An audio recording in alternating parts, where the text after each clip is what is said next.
Welcome back to the Mike and Andrew Show. I'm Andrew Serwick here with Mike Meredith. Mike, how are you doing this evening? I'm doing good, man.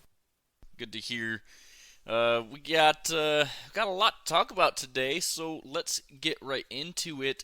Thursday we had three games. It was Thanksgiving, of course, so obviously the Lions and the Cowboys both had games, as they always do on Thanksgiving. So we didn't get to preview these games, but we did get to talk about it a little bit on last Friday's episode. But let's get right into it. Starting off with the first game of Thursday, we had the Lions hosting the Packers. The Packers win this game 29-22. Obviously, a big upset. The Lions just dominated the Packers in the first game this year that they played each other. And in this game, it was quite the opposite. I mean, Jared Goff looked horrible, just kept fumbling the ball. And this defense actually made Jordan Love look pretty good. Very, very disappointing game. Um, and you're not gonna, win football games with the with losing the turnover battle like we did in this one. And what's crazy about it is the Lions also had more time of possession, and they still just lost. Man, it's crazy how horrible the Lions really looked in this game. Yeah, that score really doesn't do it justice. It only showed a touchdown loss, but they got dominated this game. Green Bay just played better in all aspects of this game. Um, their defensive line was going crazy. Our offensive line was beat up. Jonah Jackson was out injured, so that was a hole. And then it seemed like every time I was watching it, Decker just Rashawn Gary was getting past him almost every time. He had 3 sacks. Kenny Clark was getting pressure in. Their defensive line just was destroying the lines up front. So right there was really bad, and that really affected Goff too. Turnovers. Let's talk about too. I mean, freaking Simone Biles' husband, Jonathan Owens, had probably the game of his life. He had the touchdown return, and he had 12 tackles in the game.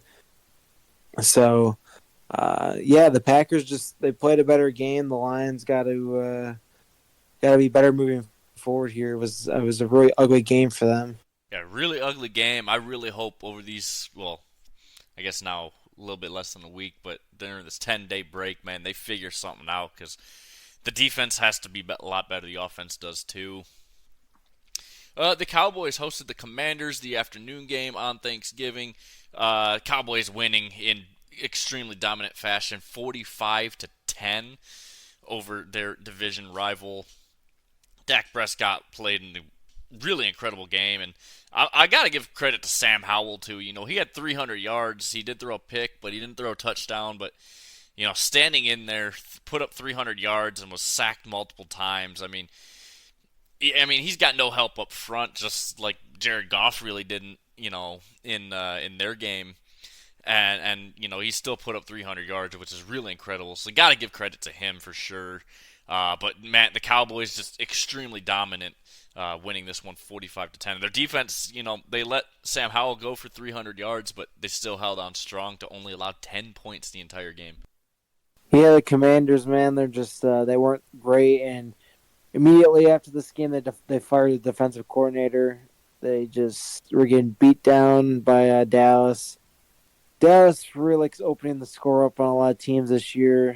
They've done that a lot, so it was good for them on Thanksgiving. Definitely the better of the two teams that played this year for sure.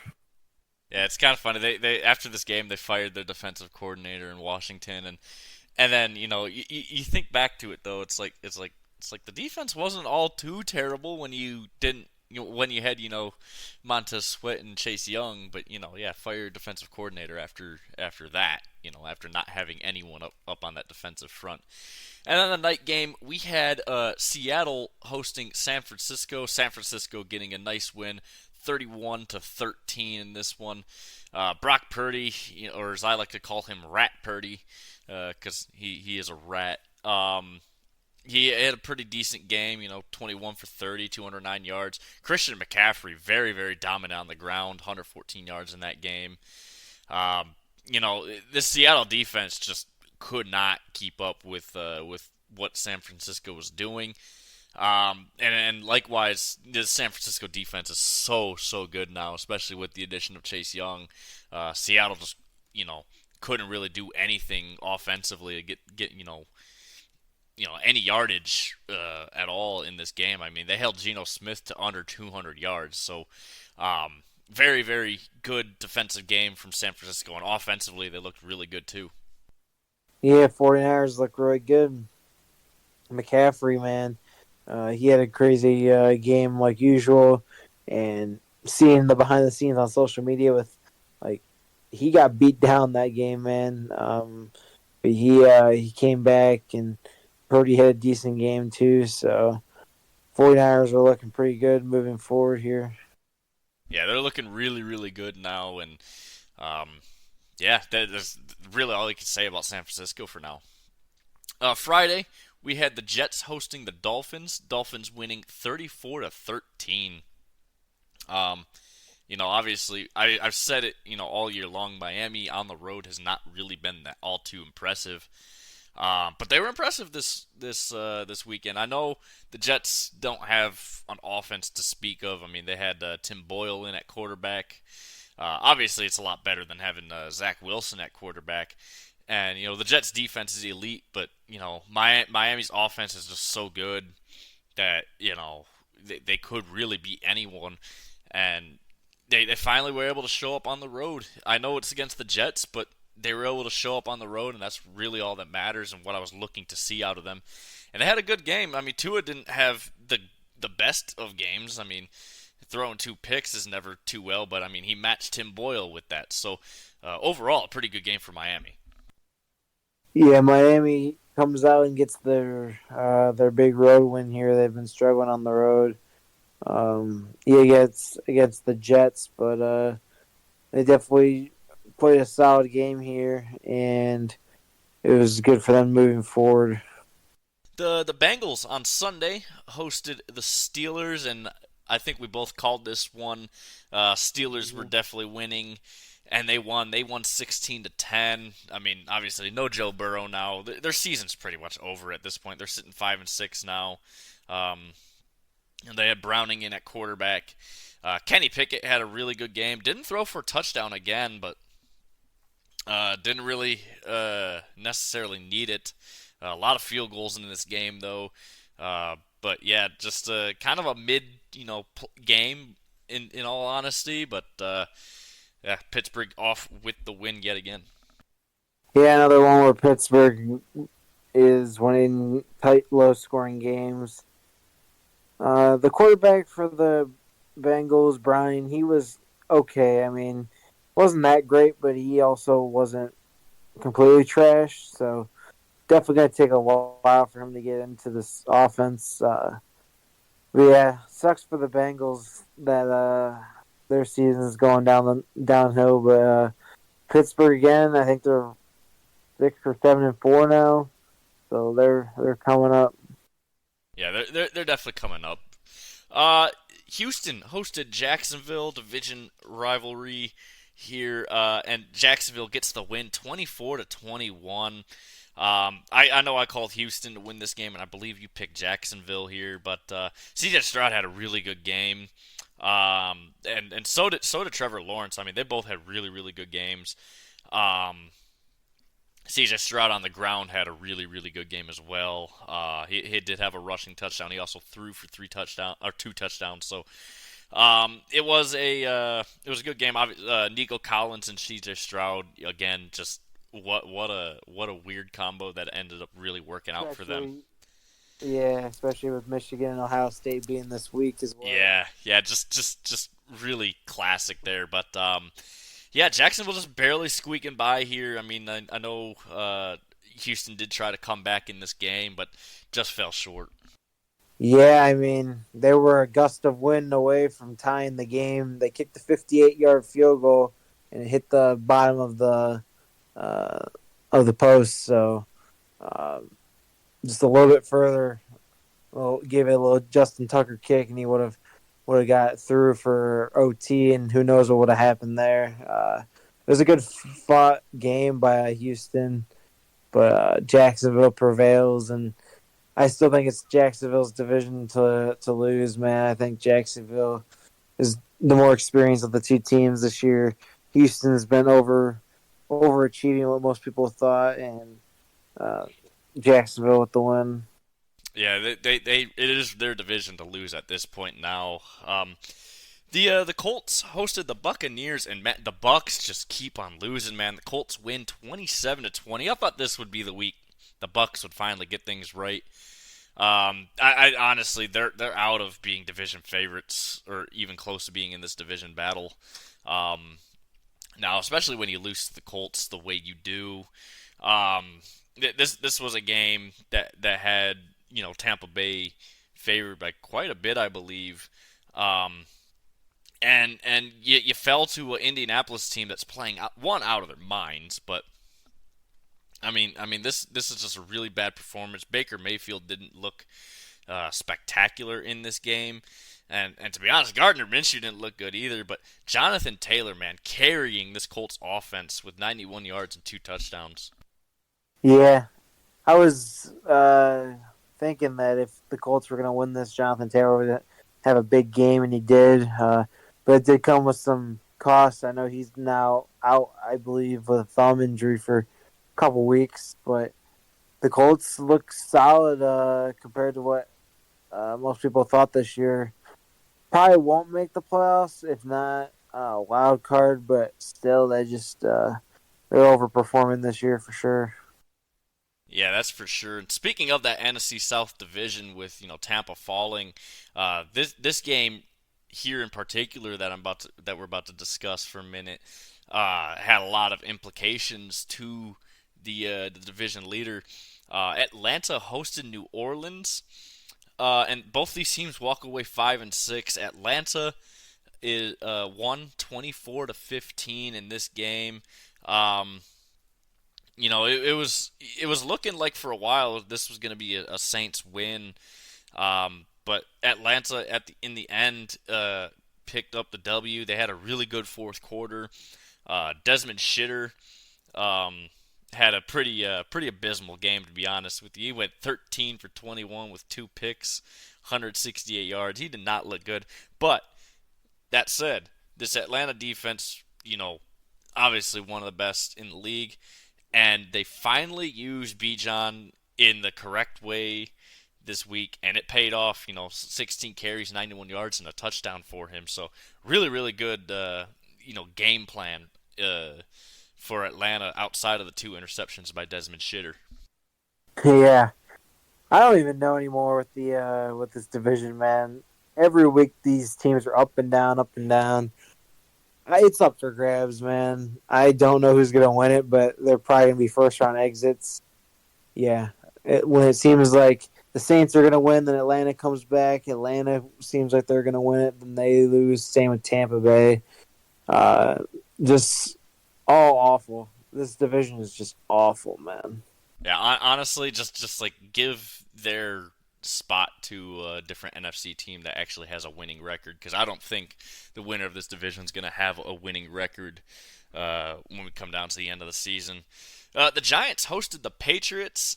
I believe I picked the Patriots for this game, and well, that pick also busted. The Giants pulling off the W in Toilet Bowl of the week, winning 10-7. Look, I called it. It'd probably be a low-scoring game, or the defenses would just be so ass that the offenses would actually somehow look competent. But the first happened. Tommy DeVito. He had a pretty decent game. 17 for 25, 190 yards. Mac Jones, dude, oh my God, 89 yards passing, 2 picks. I mean, he looked absolutely horrible. This game was just unbearable to watch, man. It really was. The Giants improved to 4-8, and New England drops down to 2-9. Man, this was just why is this? Why are these teams even in existence, man? Yeah, the Patriots, man. I saw a video of Gronk saying for Mac Jones to just ask for his release at this point. Like, just it's not going to work out in New England. Just go find another team. He said, the Cleveland Browns would be ideal, I guess, because they don't have a quarterback right now. I don't even know, man. Mac Jones is just awful. Bailey Zappi's not much better either. They're both kind of the same right now, performance wise. And yeah, the Giants improved to 4 wins. There's another team we'll get to that has the same amount of wins. It's just crazy to think that the Giants have 4 wins now. Yeah, it's really insane that they're there. The Titans hosted the Panthers. They also get up to their fourth win this year. Tennessee winning 17-10. Carolina just further just down the toilet they go to get Chicago first overall. Will Levis actually had a pretty decent game. He didn't throw any touchdown passes, but Derrick Henry extremely dominant on the ground. Um, and Bryce Young, he continues to not be able to see his receivers downfield. Yeah. Um, Panthers over here, they fired Frank Reich after the game, or uh, like the next day. He can only do so much. I feel like this team just no talent.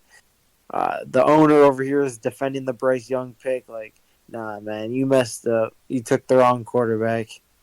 Yeah, and what's crazy about it too is, you know, uh, Bryce Young just has nothing in front of him, and I honestly I don't believe Frank Reich was on the airplane home. I really really don't believe he was on that airplane home because that was just I mean look, that's a winnable game for the Panthers there, and they found a way to lose. Frank Reich just yeah, I knew that wasn't going to work out for them, but yeah, it sucks seeing a coach fired mid-season, but it is what it is there.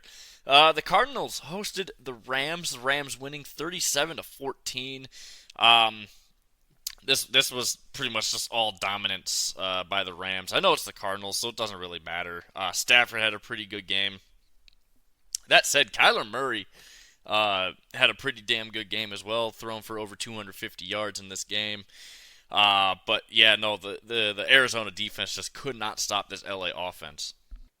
Yeah, this is kind of the Arizona team that figures they would be most of the year just getting beat bad. Arizona's not a good roster, and the Rams just almost putting 40 on them. Pretty crazy. Yeah, Cooper Kupp was pretty much irrelevant in this game. But Kyron Williams and Tyler Higbee had a really, really solid game, both with 2 touchdowns in this game, giving Matt Stafford 4 touchdown passes. Really good game for Matt Stafford in this game. The Broncos hosted the Browns, and they win 29-12. I thought, this Cleveland defense is really good. Obviously, they don't have an offense to speak of. They had DTR in at quarterback. I honestly still didn't think Denver would be able to compete in this game just because the Browns defense was so good, but they ended up almost dominating Cleveland in this game. Russell Wilson, had only 134 yards passing, but they found a way to win this game. And the Browns fall to Denver in this one. Yeah, man, the Broncos, the hottest team in the NFL right now. They're ahead of 500 now. They're over 500. So from being 1-5 to 6-5 now, the Broncos they've turned their season around. I'm not sure if it just took forever to Sean Payton to get this offense going or what, but man, the Broncos. I mean, they were looking like they were going to get, be lucky to get 5 wins the rest of the year, and now they are in the positive. They're looking good. Hopefully, they can slow down by the time they face the Lions, because that's going to be about 3 weeks. So, but right now they are the best team in the NFL right now, just like by win streak. Yeah, it's really incredible how just like a flip just got switched for this team. And Russ has been playing pretty decently. The defense has actually been really good also. Something changed in Denver, and I mean they're becoming. I mean they're over 500 now. I mean this is not something we've expected. The Raiders hosted the Chiefs in a nice AFC West matchup. Chiefs winning this one 31-17. I believe this is only the third time this year Kansas City has gone over 30 points in a game, which is hard to believe, but yeah, Patrick Mahomes just shy of 300 yards, 2 touchdowns. Isaiah Pacheco had a really, really good game in terms of scoring. He scored 2 touchdowns for Kansas City. Aiden O'Connell on the other end, though, for Las Vegas did not, have the best of games. I mean, he went 23 for 33, so not too bad. Just under 250 yards as well. But yeah, Kansas City just very, very good offensive game for the first time, and God knows when for them. Yeah, it was a good game for Kansas City, but it was the Raiders, so nothing too crazy. But for them finally get back into the 30 points, I mean, at least that's something for them moving forward. Yeah, very, very solid for them. The Eagles hosted the Bills. Eagles just winning in overtime, 37-34. Bills dropped to 6-6 in this game. Philly just barely squeaking by yet again. The first half was pretty much all Buffalo, and then from there it was just trading kicks for a while, and it ended up with a nice win for Philly in overtime. Jalen Hurts had a pretty meh game, I guess you could call it. I mean, he went 18 for 31 and 200 yards. I mean, he is playing with an injured knee, so I guess, you can look at it that way. Josh Allen, 29 for 51 in this game. Over 330 yards. I mean, really good game. DeAndre Swift had a pretty decent game as well with 80 yards rushing. But yeah, Philly just barely getting the win here. A very important win. And Buffalo ever so close to getting to the win, but just falling short. Yeah, man, Buffalo again choking another game that they could have won. Another one with the a late field goal to tie it, sent it to overtime. Buffalo had their chance. They were up in OT, and then the Eagles came back and won. So Eagles are definitely the better team and won this game, but the Bills, man, another missed opportunity, and I think I'm with you on this one, man. I don't think they're gonna make the playoffs, man. The way they're looking right now, it's not looking good. Yeah, they have not been looking good as of lately, and I still think they won't make the playoffs, man. If they do, it'll probably be at a wild card spot. The Chargers hosted the Ravens. Baltimore winning 20-10. It was a pretty dominant performance for Baltimore in the first half. I mean, they went up 10-3 in halftime. And then from there, they kind of just laid back. This was kind of a irregular game from what we've seen from Baltimore in quite a while. Low scoring for them. I know LA's defense isn't all too terrible, but I figured Baltimore would just run the score up like they always have. But Baltimore on the road hasn't really been able to do that all that much. I bet you if this was at home, I think Baltimore would have ran that score up a lot more. But a pretty average day, I guess, for Lamar and Justin Herbert for that case. Yeah, the Chargers and the Giants have the same amount of wins right now. That's just crazy to think about. Like the Chargers, man, what a waste of talent that they have on that team. They have the talent to go far, and they can't put it together. Every year, man, the Chargers they're just awful, man. Like I said, the Broncos have jumped them in the division. Maybe even the Raiders at this point, they could pass them. It's like Chargers are just. They need to finally fire Brandon Staley. They should have done that like 2 years ago, but better late than never. And man, get this talent, man. Something that they can do to get some wins, man. Because it's brutal right now. Yeah, Justin Herbert has no help at all, especially up front. And then defensively, you think a defensive genius with all this talent, and Brandon Staley could figure something out, but they just can't lose into the Ravens here. I mean, obviously the Ravens are one of the best teams in football, but yeah. And then last night, horrible. Why do we have these terrible teams on prime time? The Vikings hosted the Bears. The Bears holding on 12-10 to beat the Vikings. This was a turnover fest. I mean, 4 turnovers for Minnesota, 2 for Chicago. I mean, this was just a terrible, terrible game to watch. Josh Dobbs throwing 4 fucking picks, man. Justin Fields fumbling a couple times. Not a good game for either team, really, but Bears barely holding on. Last second field goal wins the game, but yeah, embarrassing that this is what we have to watch for primetime football. Yeah, that was awful. I didn't watch this game, but I just heard that it was awful. Josh Dobbs was awful, horrible scoring, low scoring. I guess the only good thing is the Bears are the ones that the Lions have more cushion because the Vikings, of course, could have potentially gained a game up on the Lions this week because the Lions lost, but since the Vikings lost as well, that negated that right there. Yeah, just yeah, I just I could barely watch this game, but I only did just for the memes. And well, that paid off because there's a lot of memes that came out of this. So, yeah, that wraps up your games. We're gonna get now to the power rankings. Dropping down one spot to number 10 is the Cleveland Browns. Obviously, a loss to Denver. Not very good. I mean, Denver didn't even play their greatest game out of this win streak that they have, and Cleveland with their really good defense just. I mean, look, they don't have a quarterback, and that's understandable. They didn't have obviously this offense we knew was not going to be good this year, even with a good quarterback in Deshaun Watson.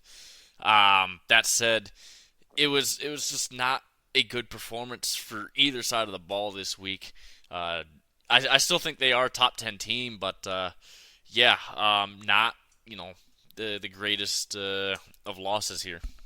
Yeah, the Browns still are solid. I can see them still in this top 10, but I thought with the loss that might move out. Yeah, tough week for them. Yeah, very, very tough week indeed. Um, Moving up 4 spots here into the top 10 to number 9 is the Pittsburgh Steelers. Big win over a division rival in Cincinnati.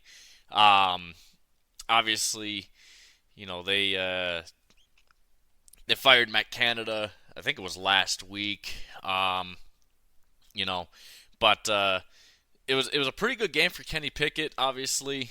And the Pittsburgh obviously getting a very nice win. I don't know if I'd say they're a top 10 team yet, but they've definitely been putting together some decent wins here. So good on them to be up in that top 10. I don't know if I agree with them there yet, but yeah. Yeah, I don't know if I would put the Steelers in the top 10, but they're winning games, so record wise, they probably are one of the top 10 teams. They've been winning the close, low scoring games, but I don't think that's going to matter much in the playoffs, as they're going to be facing some real competition that can put up some points. So it's going to be tough for them. Yeah, they can very easily be out in the first round for sure. Dropping down 5 spots to number 8 is the Detroit Lions. Yeah, I mean, look, embarrassing loss to Green Bay. Probably the worst loss of the season. I know on paper the Baltimore loss looks a lot worse, but this is a worse loss because Baltimore is one of the best, if not the best team in football right now. And that said, Green Bay is just horrible, and we made Green Bay look pretty good on both sides of the ball. Um, yeah, the fumbles not good. Although a couple of them I questioned because I do believe Jared Goff was, throwing the ball forward, but they called them fumbles anyways. But yeah, no, this defense just looked absolutely horrible against a really bad Green Bay offense. Yeah, the Lions dropping 5 spots. I knew they'd drop, but I wasn't expecting that big of a drop. But yeah, they didn't play good at all, and losing at home to the Packers is tough. So I understand them dropping for sure. They've got to be better these next few weeks. Lock up the division. Yeah, they got to be a lot better, especially with Minnesota lurking here in the schedule. 2 out of the last 3 games that they'll play. Moving up one spot is the Jacksonville Jaguars. Big win over Houston, obviously. Really, really good win. Houston been playing really, really good football, and they played really good football in this game too. But that said, Jacksonville moving up here to 7. The division is all theirs now to lose, really, like we said earlier. Really good win, and that's all you really can say about it.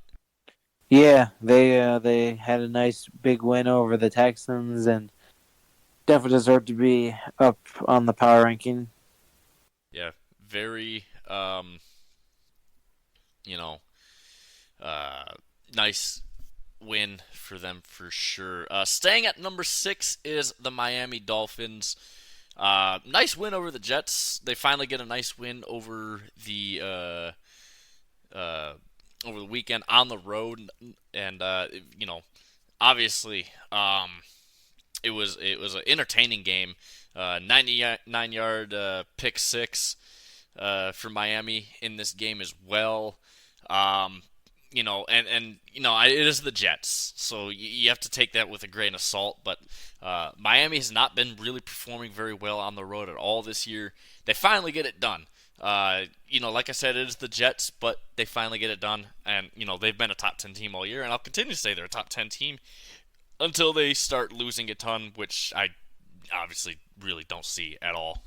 Yeah, the Dolphins I think are going to lock up this division pretty soon and get ready to go to the playoffs, and hopefully if they have a road playoff game, they can start doing better on the road. Yeah, hopefully they can really prove that they can start winning on the road, but we'll wait and see. Moving up 2 spots to number 5, the Dallas Cowboys. Dominant win on Thanksgiving over the Commanders. I know the Commanders are pretty bad now, but that defense is really, really good. They proved it, obviously. Moving back into the top 5, I kind of agree with, man. Their defense has been really, really good as of late. Obviously their offense has been able to play complementary football to that. And, yeah, I like the spot for them. Yeah, I think it's a good spot for where they've been this season. Definitely up there towards the top. Not quite there, but sort of like hovering right around that top 5. Moving up 1 spot to number 4 is the Kansas City Chiefs. Finally getting over 30 points for the first time in what seems like forever. They've not been that good offensively, and they still aren't perfect. They have dropped quite a bit of passes still, even in this game. But a nice bounce back, back into the top, they've been in the top 5, but up to number 4 here. The defense has still been really, really good. So, they went down 14-0 to start this game, but they came back and won it 31-17. So, very good, impressive win from Kansas City. They moved themselves up to number 4, and yeah, I kind of agree with it. Yeah, that was definitely a better win for Kansas City this week, and definitely think that they're still the weakest of some of these, say, 3-loss teams, 2 or 3-loss teams. So, I think 4 is fine. Yeah, four is a pretty good spot. Moving up number to number 3, moving up one spot as well. The San Francisco 49ers.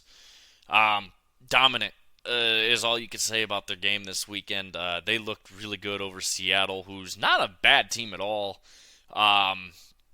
They just straight up dominated them. The offense looked really good. The defense looked really good.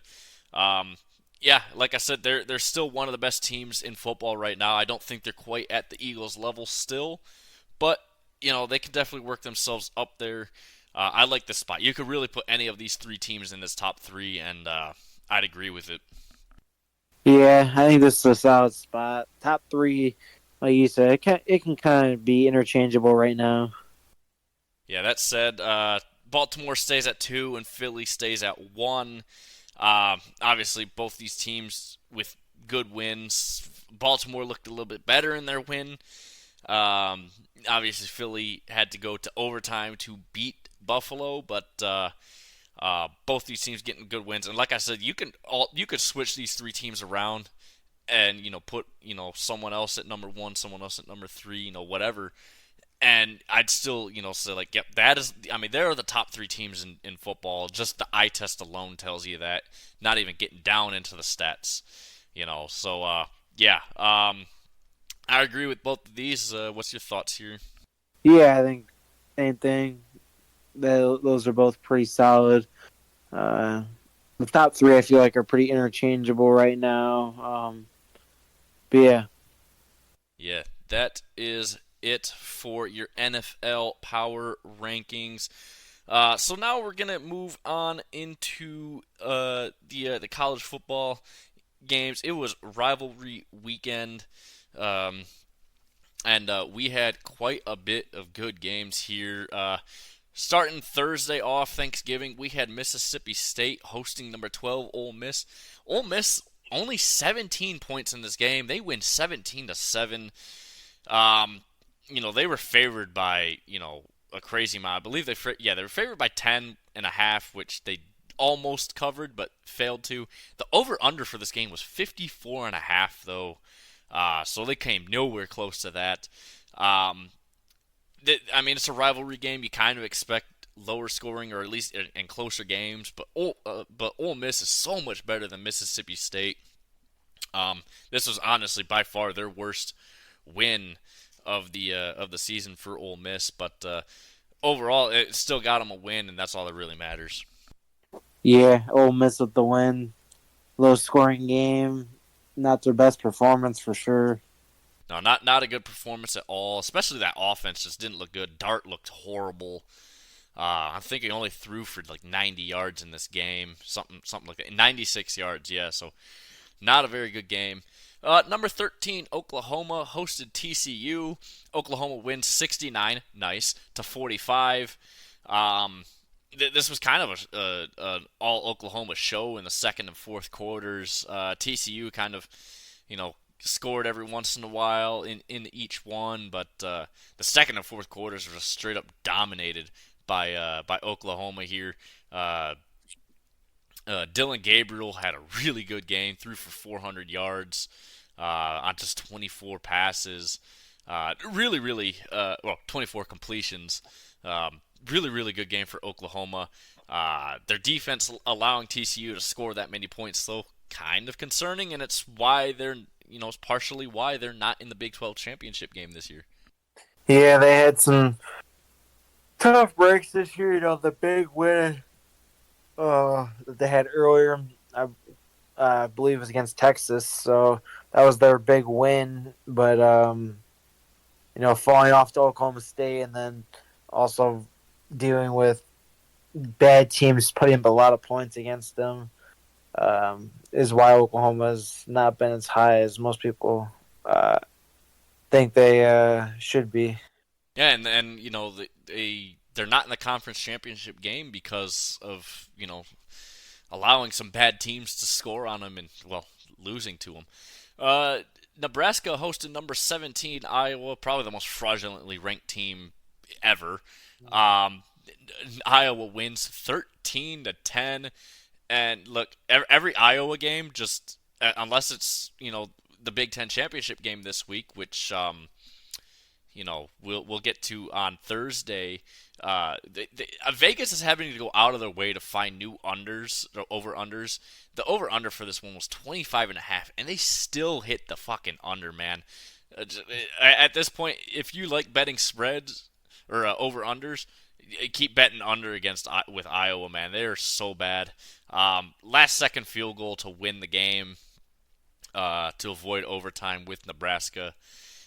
Both these offenses are fucking terrible. And that's all you really could say about it. Yeah, I mean, I was gonna lose big, I think, to Michigan next week, and they don't have the offense to compete at all in any real big, meaningful game. Yeah, look, Michigan's gonna fucking destroy Iowa on Saturday. We'll talk about that in Thursday's episode, though. Number 23, Tulane hosted UTSA. Tulane winning 29-16. Look, that offense again starting to become productive again. Quarterback play just still isn't there. Pratt played a pretty bad game. 9 for 22 and 125 yards. It was pretty much all the ground game for Tulane. The defense held up against a pretty decent UTSA offense, but they get a nice W here, and I believe they still stay ranked. But good win for them. Yeah, it was a good win. Gonna be looking forward to their bowl game here pretty soon. It was a solid win. Yeah, they got a conference championship to go play for first, but yeah. Arkansas hosted number 9 Missouri. There was a fight that broke out in this game. I believe like early in the first quarter, if I remember correctly. But Mizzou absolutely dominating Arkansas here, 48-14. Arkansas obviously not a good, team this year. They went 4-8 to finish the year, just not good at all. When a few years ago, I believe they were in the top 25. So it's kind of weird to see that downfall. But just straight up dominance from Mizzou. You had Cody Schrader having a field day on the ground, 217 yards on 27 carries. Very, very impressive running game from Mizzou in this game, and that was the real big difference maker, despite Mizzou's defense just being elite. Yeah, Mizzou came up big in this game. They've had some big games this year, and Arkansas hasn't been as strong this year as they have in the past. They still came up big. Yeah. Number 7, Texas hosted Texas Tech. Texas absolutely dominating, 57-7. Quinn Ewers played a really good game. I mean, just shy of 200 yards. They were only favorited by 16.5, and they also covered the over/under at 53.5. Texas just could not be stopped in this game. And for Texas Tech, I mean, 3 interceptions, I believe. A couple of those were actually returned. Let's see. One of those was returned. Not a good game for Texas Tech, but they got themselves into a bowl game this year, so I guess that's really all that matters for them. Yeah. So Arch Manning got some reps in this game towards the end. So just not a really good game, pretty much a big blowout. But Texas now, the Big 12 championship, man, it's gonna be crazy. Yeah, like I said, Texas is back, man, and they proved it. Michigan State hosted number 11 Penn State. Penn State with the shutout, 42-0. It's nothing to shout about because Penn State's offense is still terrible. But this is MSU's MAC level defense. Caden Hauser looked horrible, and he's off to the transfer portal now. Actually, all 3 quarterbacks at Michigan State are in the transfer portal now, which is kind of says something about what's going on in that program right now. But yeah, Michigan State hired a new coach this week. We could talk about that Thursday if you want. But yeah, dominant win by Penn State. Obviously, they have one of the best defenses in the country. But their offense, it is Michigan State's defense, but offense looked really good. Yeah, that was just how Michigan State's season's been, is getting beat down by all the good Big Ten teams. Yeah, that basically summed up their season pretty well. And then lastly, on Friday night games, we had number 6 Oregon hosting number 16 Oregon State. Look, Bo Nix is going to be the Heisman winner, I think. I mean, Oregon just straight up dominated a pretty damn good Oregon State team who is now losing their head coach to Michigan State. But yeah, Bo Nix, dude, what an incredible game. 33 for 40, over 360 yards. Just straight up dominant. On the other end, DJ Uiagalelei just didn't have the best game, but he was decent. But this Oregon State defense just could not stop Oregon, and yeah, it showed. Yeah, Oregon's on fire right now, man. I mean, we're gonna get into it next episode, but I think they're favored a lot in the Pac-12 title game, so they had a lot to prove in the revenge game against Washington. Bo Nix looks great, like you said, probably gonna win the Heisman. Yeah, if they win this weekend over Washington, he's winning the Heisman. Number 10, Louisville hosted Kentucky. Kentucky won 38-31. This was a pretty good game, back and forth for a little bit, but Kentucky pulling off the upset W here. I thought Louisville would win this game. I know there was a little bit of a scuffle before the game even started between the two teams. Obviously, it's a big rivalry between these two schools, both being, in the state of Kentucky. But Kentucky gets the upset W, and I mean, just shocked everyone. But Louisville's still on to the ACC championship despite this loss. But yeah, really good game for Kentucky. They'd been kind of average at best this year, and Louisville kind of showing a little bit how fraudulent they are. Yep, Louisville, man. Ever since the Pitt loss, they definitely not been looking that great, and yeah, this one showed it as well. Yeah, Louisville kind of looking like frauds, especially after that. Number 14, LSU hosted Texas A&M. LSU winning 42-30. For a while there, I thought Texas A&M might actually have a pretty good chance at winning this game. They were up 24-14 at one point, but then after that score, it was pretty much all LSU from there in the second half, and Jaden Daniels had a pretty average day for him, I guess. I mean, it wasn't any of these spectacular 400-plus yard games that we've seen him have in the last few weeks. Obviously, Jimbo Fisher gone from Texas A&M. They just hired Mike Elko from Duke. And dude, did you see the press conference there real quick for Mike? Oh, dude, Mike Elko literally looked like he regrets signing the contract that he just did at Texas A&M. Texas A&M is like one of the most culty schools in the country, and it's like they literally like had a sacrifice right in front of him, and it was not. He looked like he regretted every single thing he just did in the last week or two, building up to this. Man, it did not. He did not look like he wanted to be there. He was like wide-eyed, like, why did I do this? What the hell did I get myself into? But that said, yeah, nice win for LSU here. Yeah, that was a nice win.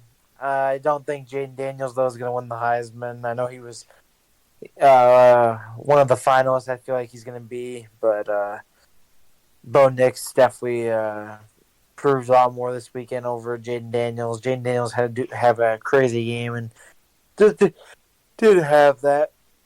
No, he did not have that.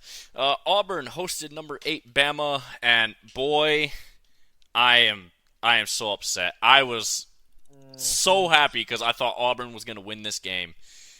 And then on a 4th and goal from the Auburn 31-yard line, Milroe just throws the ball up into the back corner of the end zone, and it's a touchdown for Bama to win the game, 27-24. I said Bama would win this game. I called it, but I said I would love to see Auburn win this game, and I was cheering my guts out for Auburn to win this game. But man, whoever their defensive coordinator is needs to get gone ASAP, man, because that was just embarrassing there. Yeah. How do you not cover the entire end zone? Yeah, honestly, I mean, that's just awful. Alabama, again, finding ways to win. I'm going with Georgia for next week, man. I hope Georgia just humbles Alabama. I feel like Alabama's starting to get back on the hype train that they're going to, if we're going to beat Georgia, we're going to get into the college football playoff. Like, I hope Georgia humbles them a little bit next week. No, if Bama beats Georgia, though, they are in the playoff. That's for sure. Michigan will be number 1. It'll be like probably Michigan versus Bama in the first round of the playoffs. But we'll discuss all these scenarios on Thursday. Arizona State hosted number 15 Arizona. Arizona winning 59-23. It was pretty much all Arizona for pretty much the entire game. A little bit early on, I thought, hey, maybe Arizona State might be in this game because it is a rivalry after all. But yeah, the second quarter it was all touchdowns from Arizona, and it was just completely dominant. Fafita for Arizona, 527 yards passing on 30 completions. I mean, absolutely incredible performance from him. 5 touchdowns as well. Yeah, Arizona, just that offense, man, is really, really good, and they are building something there, and they are preparing themselves very, very well for the Big 12. Yeah, they are. They're doing great, man. I mean, putting up a lot of points in a big game. Yeah, lots of points in this one. Number 20, Oklahoma State hosted BYU. Oklahoma State wins 40-34 in double overtime. Look, I told you, I called this on Friday's episode. I said, look, BYU is going to try and be super aggressive because they're fighting for bowl eligibility. They just fall short in double overtime for Oklahoma State to win. Obviously, the big fumble to seal that loss. And yeah, BYU misses out on bowl because of a simple fumble. For a minute, BYU was, they kicked the field goal last second, got it to overtime. I really thought BYU was going to try something here, and they almost had it in overtime. Just a unlucky, break on a play for a touchdown to allow Oklahoma State to continue onto the second overtime. But good game from both sides, really. Yeah, it was a good game. Yeah, that was just a crazy OT game. Yeah. Number 21, Tennessee hosted Vanderbilt. Tennessee won 48-24. Really good game from Tennessee. I mean, obviously Vanderbilt is not good at all. Vanderbilt was kind of hanging in there in the first quarter, and then from there it was pretty much all Tennessee. I mean, they started sitting starters in the third quarter, which allowed Vanderbilt to score a few more times. But yeah, Joe Milton, 383 yards, 4 touchdowns. Really good game from him.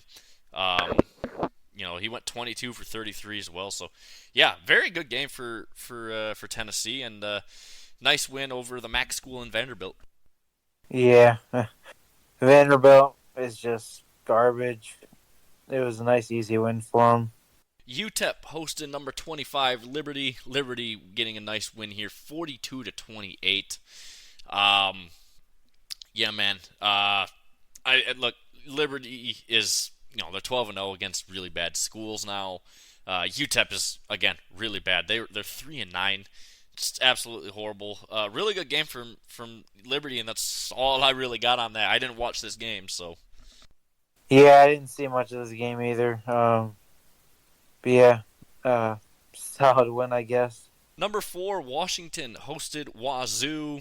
Washington just barely holding on, 24-21. Um, you know, it was a last second field goal to try and win it for Washington, and they ended up making it.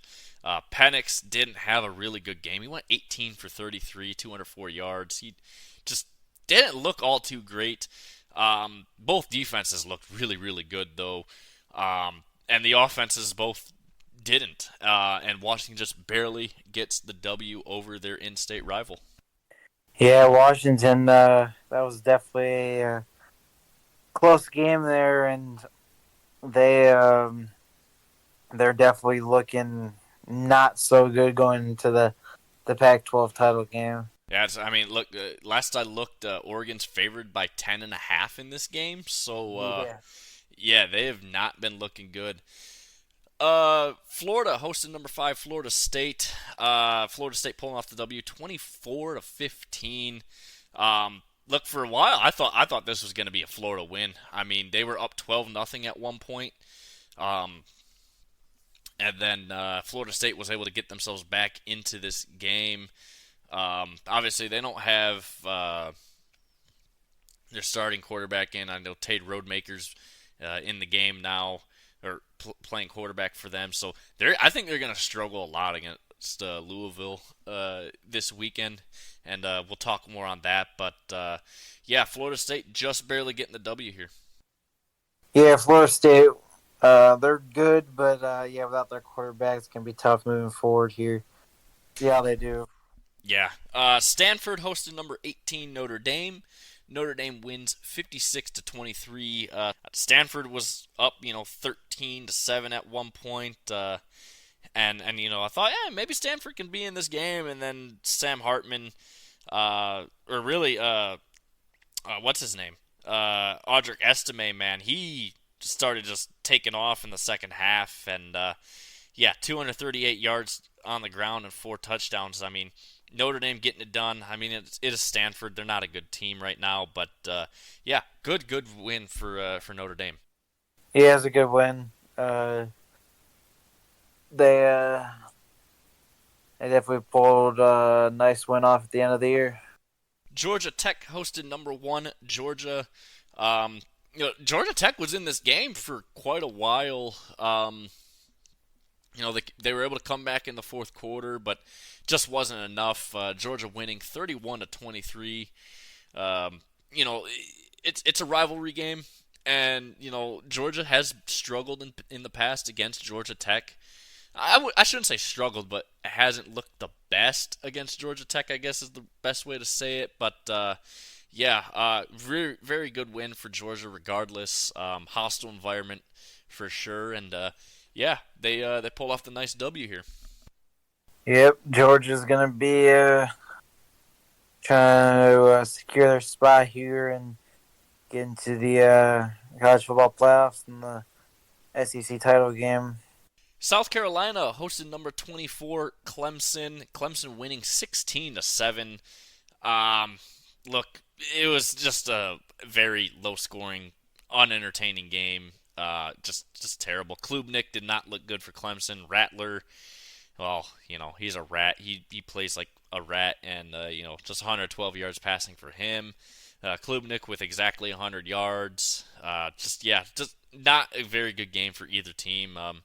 The defenses didn't necessarily look good, but the offenses didn't look great. I mean, didn't even look good at all. So, but Clemson with a nice W here. Yeah, nice W for Clemson. Really low-scoring game. Both these teams aren't really that great. Yeah. Number 19, Kansas State hosted Iowa State. And Iowa State pulled off the upset victory, 42-35. This was a good game for Iowa State. I thought Kansas State would win this game, but Howard did not play his best game ever. He went 24 for 48. There was some, drop passes for Kansas State.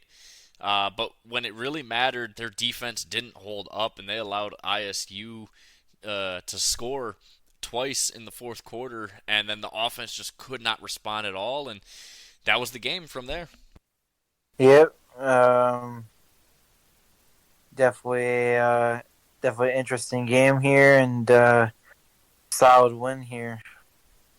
Number 22, NC State hosted North Carolina. NC State wins 39-20. Drake May, again, fighting for his life on every single snap. He has no one in front of him. He doesn't really have all the weapons that he had like last year. And, NC State with a dominant win here. Their offense looked really, really good.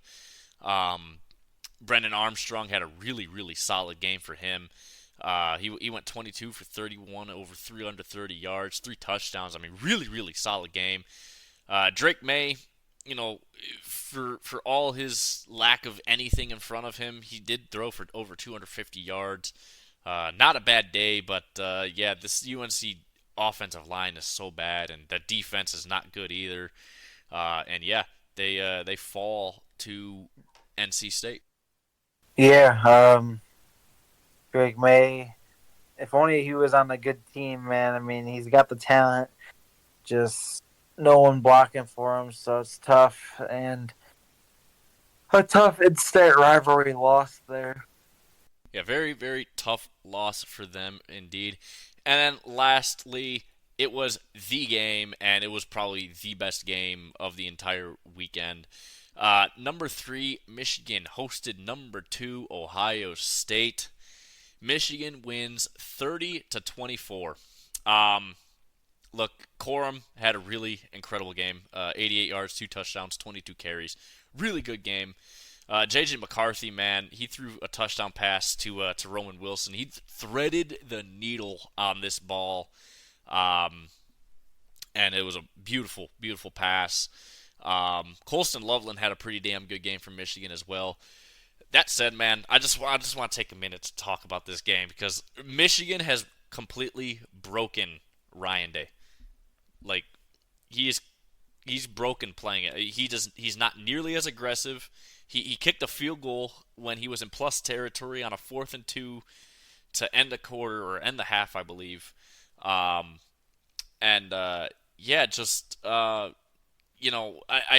wasn't, a good day for Ryan Day, and he's just not aggressive against Michigan, and it showed yet again. Yeah, Ryan Day. I think he's like 1-6 in games against Michigan in college football playoff games. So he, when he faces the best of the best, he's not doing too well. And Michigan won this game without Harbaugh, so that kind of shuts some people up about that. So it was a good win. Definitely seemed like it was pretty close all the way throughout. And Michigan, man, that was a really, really hard-fought win that they got, and pretty much secures their spot now for the college football playoffs. Yeah, they have an easy. It's a BOGO for Michigan. I mean, you're playing Iowa, who can't score on a middle school football team, let alone a really good Michigan defense. But yeah, man, just really, really good game. And honestly, with or with Harbaugh, I think you end up with the same score, just because Harbaugh doesn't call plays on either side of the ball, so it doesn't really matter if Harbaugh's there or not. I mean, game time decisions, sure, it might make a little bit of a difference, but he doesn't call plays, so it made no difference. And I think Michigan, no matter what, was going to win that game. So that wraps up your top 25 matchups for this week. Obviously, the rankings have just come out, so let's get into that real quick. We're just gonna go with the top 10 here. Not a whole lot changed in the rankings in outside of that, but Penn State moves back up into the top 10. And then Mizzou stays at 9, Bama at 8, and Texas also stayed at 7. So all three of those teams stayed. But the biggest drop in this top 10 for sure is obviously OSU from number 2 to number 6. Yeah, I figured they'd move it to 5 or 6 in these rankings. So, I mean, understandable here. Yeah, I mean, obviously it's a tough loss to Michigan, but yeah. And then your top fives now: Oregon at 5, Florida State at 4, Washington at 3, Michigan at 2, and Georgia at 1. Yeah, I was curious if they were going to put Michigan ahead of Georgia, but I guess not. No, SEC bias exists, man. So they'll never put a non-SEC team at number 1. If at least that SEC team has some ranked wins, they'll never do it. It doesn't matter how good your record is. If you're an SEC team and you have at least one ranked win, you're gonna stay at number 1 until you lose. So, I would have liked to see Michigan at number 1, but yeah, Georgia stays at number 1, which I have no issue with. I mean, they have a tougher schedule than Michigan, that's for sure. But yeah, I like these rankings a lot. Right now, you're gonna, something's gonna change with this, and we'll talk about it more on Thursday's episode with the previews for all the conference championships. But yeah, it's setting up a lot of different pathways for a lot of different teams to get into the playoffs right now. I mean, Bama still has a chance, Texas has a chance, and Oregon obviously has a chance still to get in. That said, I don't think anyone else really has a chance. I don't see an OSU getting in at all. But I think anyone in that top 8 outside of OSU can get into the playoffs. Yeah, with OSU just not having a game to play, I don't see them getting in either. All the other teams can pretty much control getting in. Like if Alabama wins their game, Oregon and Texas. I'd say Texas is the only one that really can't, because if they win and then the top 4 went out, can't really help right there. But Oregon and Alabama can control if they get in, they win their conference title game. Yeah, I think honestly the only way Texas could get in is if all 4 of those top 4 teams lose this weekend. I think that's Texas's only chance. If they win, the Big 12, which they will, because Texas is back. And all 4 of these teams in the top 4 lose. I think you'll see Bama, Oregon, and Texas all in, who are not even in the top 4 right now. I think you'll see all 3 of those teams in, with probably Georgia in as well, because SEC bias. So that wraps up your college football rankings blitz. And we got some news, some local news for Detroit fans. Patrick Kane has signed a 1-year, $2.75 million contract with the Detroit Red Wings. It's going to be prorated, so he's actually going to get just over $2 million out of this. Look, he's not available to play yet. He still has, I think, a couple more weeks. I think like 2 or 3 weeks at the very least, coming off a hip resurfacing surgery. Look, this is what I've seen on social media is kind of stupid, to say the least. I mean, a lot of people are like, oh yeah, we finally have a superstar on the team, blah blah blah. Look, there are a few players that have gotten this surgery before, and it pretty much ended their careers. I mean, Ed Jovanovski from Florida had it in 2013, and he played 36 games the next year and just retired. It was so bad. This it ended Ryan Kessler's career when he got it in 2019. Nicholas Backstrom had to retire this year because of the same surgery. It is not a good move in my opinion. The surgery is very, very worrying. It's not good for hockey in general, for hockey players at least. I mean, maybe other sports it's okay, but in hockey it is very, very hard to get to overcome this kind of surgery and be anywhere near half as good as you were the year or two prior to that. But people are acting like this is still the Patrick Kane from 2010, 2011, 2012, where he was out there kicking our asses every single week in Detroit. But, or every season, I should say, not every week. But, yeah, just, to me, it's a low risk, move. It doesn't really add anything to us. If it helps, it helps. But I don't see that happening.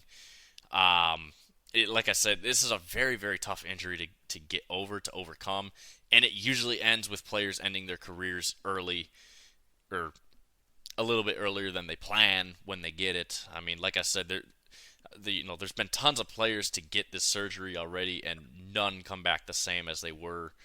I don't think this helps at all.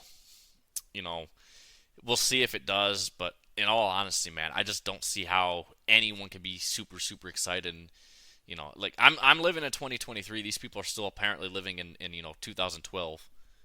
Yeah, I haven't really seen much on the NHL community, but like from the people I know locally, they like the Patrick Kane signing. I think it's all right. I mean, like you said, man, he's definitely not the player that he once was. I mean, he's 35, so he's getting up there in age, and he just had this major surgery, so he's not going to be as good as a prime Patrick Kane, but I think he'll be solid. I heard that they were going to slot him in the second line here at the Brinkett. So, they were former teammates in Chicago. We'll see how he does, though. It's only a 1-year deal, so even if it doesn't work out, it's not really that big of a deal long term. So I think I'm fine with it. I mean, just to see him in a Wings jersey is going to be weird. Yeah, it's going to be weird seeing him in a Wings jersey. I just... it's a low-risk signing, and the Wings still have tons of cap space. What's nice about this deal is, if it doesn't work out for us, it's still... There's still a lot of runway to, grab someone, at the trade deadline to really actually help this team, because, like I said, I don't think this is going to help the team at all. If it does, it's 1 or 2 points, I think, at the very most 3 points towards our point total at the end of the year, which could be a playoff spot this year based on how strong the Eastern Conference is. But yeah, I don't see how this is that huge. I mean, I like everyone I've seen is just like oh yeah, Detroit's gonna be for sure a playoff team now and blah blah blah. It's like, this is not going to really swing that needle. I think they're still going to be a wild card team at the very best. Yeah, like I said, it's low risk. It's not a bad signing. It's just not a great signing. It's an okay signing at the end of the day. But yeah, Patrick Kane, a Red Wing now, feels very, very weird to say. Yeah. So that's gonna wrap up this episode. A little bit longer episode, but we had a bit to talk about, and yeah. So Thursday we will have obviously previews for the NFL and all the college football conference championships. We're gonna have our NBA and NHL power rankings again. We're going to have a pretty big episode on Thursday as well.